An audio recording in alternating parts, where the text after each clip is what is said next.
So spinach is, oh, it's so bushy. I'm gonna leave it there. How do you shop and eat to meet your allergy needs living in Asia while still being healthy and not busting the bank? Hi everyone, I'm Jesrina. I'm the co-founder and CEO of PurelyB's. So we know a lot of you have questions for us on how to live healthier living in Asia. So let's chat with me, Jesrina. So today we have an interesting question. Joanne asks, hi Jesrina, shopping for allergies and knowing what to eat living in Malaysia and Asia is so difficult. If something doesn't have dairy in it, then it will have eggs, gluten, or some other allergen in it, and it's too expensive to keep up with buying imported allergen-friendly options all the time. How do you shop and eat to meet your allergy needs living in Asia while still being healthy and not busting the bank? That's a great question, Joanne, and I actually get asked that all the time. As some of you may know, I'm allergic to gluten, dairy, egg, wheat, and shellfish. And when I found out and tried to accommodate my diet and lifestyle for all these allergens, it was really difficult, almost impossible for me. It took a lot for me to just read up and educate myself on the types of foods that would be healthy for my body. And understanding that it's just because something is labeled healthy doesn't mean that it is. It's about finding natural ingredients, wholesome foods that are not processed, no preservatives, and so on. So I'm going to share with you my healthy grocery list today and the tips that I've picked up along the way on how to make healthier versions of my favorite foods living here in Asia. So I'm going to start with snacks, and these are my essential ingredients that I like to buy to make my favorite snacks.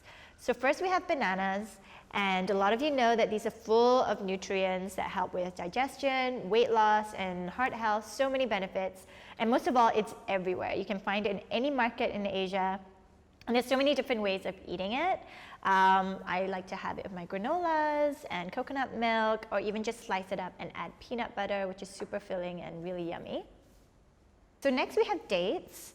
Dates are full of minerals that also help with weight loss and bone health, heart health, and most of all, they settle sugar cravings. So if a lot of you are like me, where desserts are your Achilles heels, if you ever have craving for sugar, just go grab a couple of dates and you're sorted. And it's really filling too. So what I like to do is I like to add peanut butter in my dates. As you can tell, I love peanut butter. But when I buy peanut butter, I'm really careful on what brand I buy. So you have to check the ingredients and just make sure that it's 100% peanuts, and there's no added preservatives, chemicals, sugar, anything in there, because you'll find a lot of options in the supermarket that will just be really preservative laden. So be careful and just pick more natural options where you can. And the great thing about peanut butter or peanuts is that you can just make it easily on your own, and it's good fat. So it helps you burn fat faster and has a lot of other nutrients too. With peanut butter, you can also have it with rice cakes, which are naturally gluten-free, a great alternative to bread, and you can also have it savory. So I like to also make scrambled tofu instead of scrambled eggs, since I can't have eggs. And I cook that with a bit of like onion, garlic, ginger, turmeric, coriander, and sea salt, and it's really tasty. So that's a great breakfast even, not just a snack that you can have. So now my go-to snack that I have to have every day is smoothies. So I never leave my house in the morning without my smoothie, but what I put into it every day, I like to change it up. What is essential is always my greens. So I like to put spinach, which is so easy to find. I know a lot of people put kale in their smoothies, but in Asia it's more expensive, it's difficult to find. So spinach is a great alternative. It's high in calcium, it's high in protein and other forms of minerals. In terms of fruits, dragon fruit instead of acai berries, or raspberries or strawberries, papaya, mango. There's so many local fruits that are really amazing and delicious for our smoothies. And I always add coconut milk or water, as well as chia seeds to help give it a nice texture, and chia seeds are also great for digestion. So if you don't like smoothies and you'd like to try something different, then I like to make chia puddings as well. Same ingredients, coconut milk, chia seeds, fruits. You can make mango chia pudding and dragon fruit. All you have to do is just refrigerate it overnight so the chia pudding can set. For those of you who prefer more Asian-style delicacies, snacks, and desserts, I'm a huge fan of pisang goreng, which means banana fritters, fried bananas, which is hugely popular here in Malaysia. So what I like to do is just lightly fry bananas in coconut flour.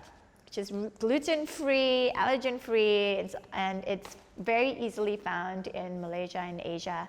And I also like to just lightly fry it, not deep fry it, in coconut oil, which is one of the best healthy oil options that you can find.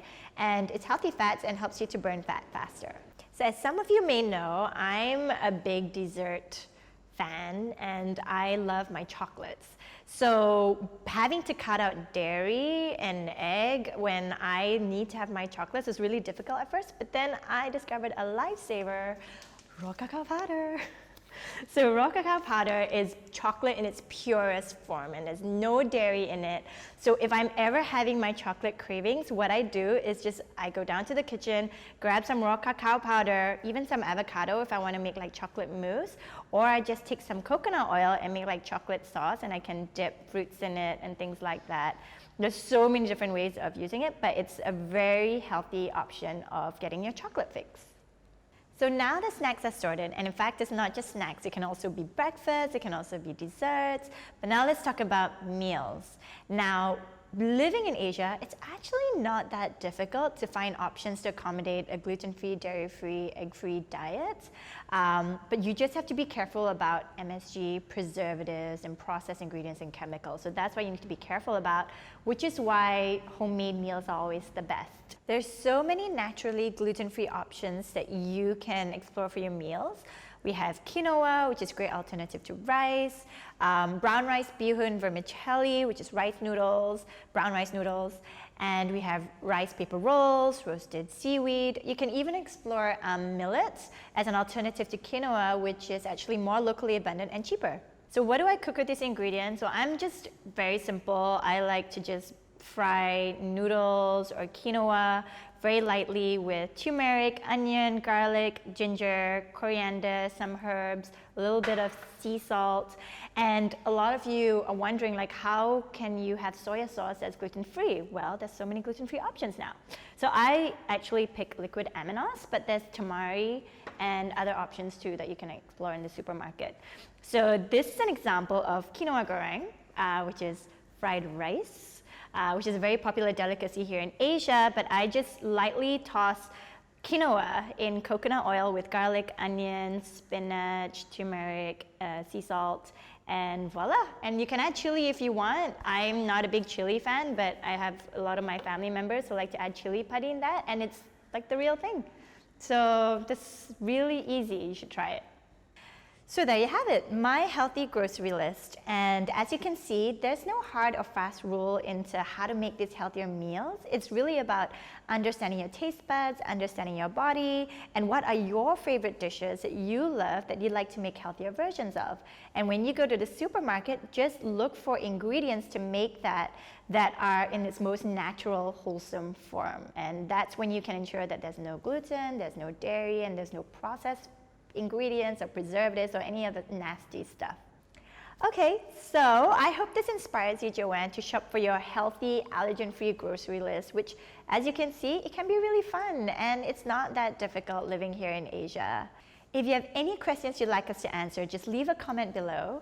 And don't forget to subscribe to our YouTube channel and also follow us on our Facebook and our Instagram. And if you want more tips like these, just subscribe to our e-newsletter on PurelyB.com.